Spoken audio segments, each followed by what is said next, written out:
নমস্কার বন্ধুরা, আমি জয়া ব্রাহ্মিকাস কিচেনে আপনাদের স্বাগত। আজকে আমি নতুন একটা রেসিপি নিয়ে এসে হাজির হয়েছি, যার জন্য আমি নিয়ে নিয়েছি 5টা ডিম। ডিমের মধ্যে আমি কিছুটা জল অ্যাড করে দিয়েছি এবং ওভেনে গ্যাসটাকে অন করে দিয়েছি। এবার এর মধ্যে কিছুটা নুন দিয়ে দেবো, যাতে ডিমটা খোসাগুলো ভেঙে না যায় আর ডিমটা যাতে তাড়াতাড়ি সারানো যায়। তার জন্য আমি এর মধ্যে কিছুটা পরিমাণ হাফ চামচের মতো নুন অ্যাড করে দিয়েছি। দিয়ে ডিমটাকে সিদ্ধ করে নিচ্ছি। ডিমটা সিদ্ধ হয়ে গেছে, আমি খোসাও ছাড়িয়ে নিয়েছি। এবারে আমি এটাকে আড়াআড়িভাবে কেটে নেব। দিয়ে গোল গোল করে আমি যেমনভাবে কাটছি ঠিক ওইভাবেই কাটবেন। দিয়ে এবার এটাকে কেটে সব ডিমগুলোকে এইভাবে আমি কেটে নেব। এবার আমি গ্যাসের ওভেন আবার জ্বালিয়ে দিয়েছি। গ্যাসের ওভেনটা দিয়ে একটা কড়াই বসিয়ে নিয়েছি। কড়াইটা গরম হতে দেবো।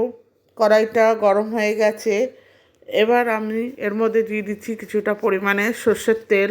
আপনারা সাদা তেল খেলে সাদা তেলেও করতে পারেন, তবে সর্ষের তেলে করলে টেস্টটা ভালো হয়, তাই আমি এখানে সর্ষের তেল নিচ্ছি। সর্ষের তেলটা গরম হয়ে গেছে। এবার এর মধ্যে আমি দিয়ে দিচ্ছি 2টো ছোটো এলাচ, 2টো দারচিনি আর 2টো লবঙ্গ। এগুলো 10 সেকেন্ডের মতো ভাজা হয়ে গেলে, ফোড়ন হিসাবে দিয়েছি, ভাজা হয়ে গেলে আমি এর মধ্যে দিয়ে দেবো পেঁয়াজ বাটা। 2টো মিডিয়াম সাইজের পেঁয়াজ নিচ্ছি, যেটাকে আমি মিক্সিতে পেস্ট করে নিয়েছি। দিয়ে এবার এটাকে আমি ভালোভাবে ভেজে নেব, যাতে এর মধ্যে দিয়ে কাঁচা গন্ধ না বেরোয়। এবার পেঁয়াজ বাটাটা ভাজা হয়ে গেছে। এবার এর মধ্যে আমি দিয়ে দেবো, তেল ছেড়ে দিয়েছে, এর মধ্যে আমি দিয়ে দেবো 8-10 কোয়া রসুন এবং 1.5 ইঞ্চির মতো আদা কেটে আমি পেস্ট করে নিয়েছি। নিয়ে এবার এর মধ্যে নুন অ্যাড করে দিলাম। দিয়ে এবার সমস্ত মশলাটাকে আমি ভাজবো। ভেজে একটা ভালো গন্ধ বেরোবে। তারপরে দেখুন আমার এটা ভাজা হয়ে গেছে। এবার এর মধ্যে আমি কিছুক্ষণ নাড়াচাড়া করব। করে এবার এটাকে আমি এর মধ্যে আমি দিয়ে দিচ্ছি পোস্ত বাটা আর 8-10টা কাজু বাটা আর হাফ চামচের মতো পোস্ত বাটা। এটাকে আমি অ্যাড করে দেবো। অ্যাড করে দিয়েছি। দিয়ে এবার কিছুক্ষণ নাড়াচাড়া করব, যাতে এর কাঁচা ভাবটা চলে যায়। দিয়ে এরপরে আমি এর মধ্যে দিয়ে দেবো, কাঁচা ভাবটা চলে গেছে। এরপরে আমি এর মধ্যে দিয়ে দেবো পুদিনা পাতা আর ধনে পাতা। দিয়ে এটাকে আমি কিছুক্ষণ নাড়াচাড়া করব।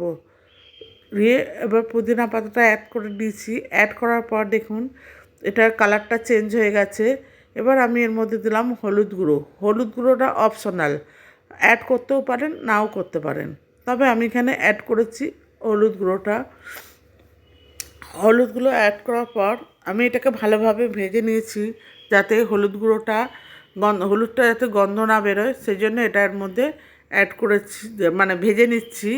এরপরে আমি দিয়ে দেবো কিছুটা পরিমাণে, দেখুন তেল ছেড়ে দিয়েছি কীরকম। এবার কিছুটা পরিমাণে আমি এর মধ্যে জল অ্যাড করে দিচ্ছি। 1 কাপের মতো, 1 কাপ থেকে একটু কম জল অ্যাড করে দিচ্ছি। জলটা ফুটবে, জলটা যাতে তাড়াতাড়ি ফুটে যায়, সেই জন্য আমি কি করব, এর মধ্যে একটা ঢাকা দিয়ে দেবো। কেন জলটা না ফুটলে একটা কাঁচা গন্ধ ছাড়বে, তাই এটাকে ঢেকে দিলাম ফোটার জন্য। দেখুন তাড়াতাড়ি ফুটে গেছে। এবার আমি কি করব, এটাকে একটু নেড়ে নিয়ে আমি এর মধ্যে এবারে একটা একটা করে আমি ডিমগুলো অ্যাড করে দেবো। বন্ধুরা, ডিমগুলো একটা একটা করে অ্যাড করে দিয়েছি। বন্ধুরা, আমার এই হরিয়ালি এগ কারি যদি আপনাদের ভালো লাগে এই রেসিপিটা, তাহলে আমার চ্যানেলটাকে সাবস্ক্রাইব করবেন, পাশে থাকা বেল আইকনটা প্রেস করবেন, যাতে আমি আরও উৎসাহিত হই নতুন নতুন রেসিপি বানানোর জন্য। সমস্ত এগগুলোকে আমি এর মধ্যে অ্যাড করে দিয়েছি। দিয়ে এবার আমি কিছুক্ষণের জন্য এটাকে ফুটতে দেবো, যাতে মশলাগুলো ডিমের মধ্যে ঢুকে যায় এবং ভালোভাবে ডিমগুলো আরও সেদ্ধ হয়ে যায়।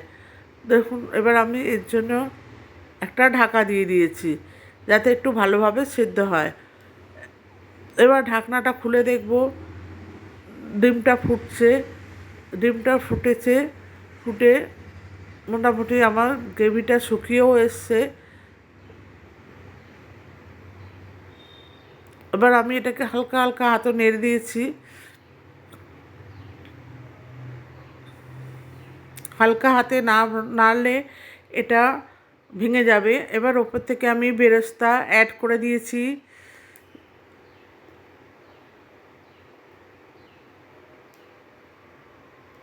দিয়ে এবার আমার এই রেসিপিটা তৈরি। আমি এটাকে এবার পরিবেশনের জন্য একটা অন্য পাত্রে ঢেলে নেব। দেখুন আমার এই রেসিপিটা তৈরি হয়ে গেছে পরিবেশনের জন্য। বন্ধুরা, আপনারা এই রেসিপিটা বাড়িতে অতি অবশ্যই ট্রাই করবেন। বাচ্চা থেকে বড় সবাই এটা খুব ভালোভাবে খাবে এবং খেয়ে বলবে টেস্টি হয়েছে। সুতরাং এটা বাড়িতে অতি অবশ্যই ট্রাই করবেন। আমি ওপর থেকে আবার একটু বেরেস্তা ছড়িয়ে দিচ্ছি। যে বেরেস্তাটা দিলে ডিমের টেস্টটা আরও বেড়ে যায়, এই কারির টেস্টটা আরও বেড়ে যাবে।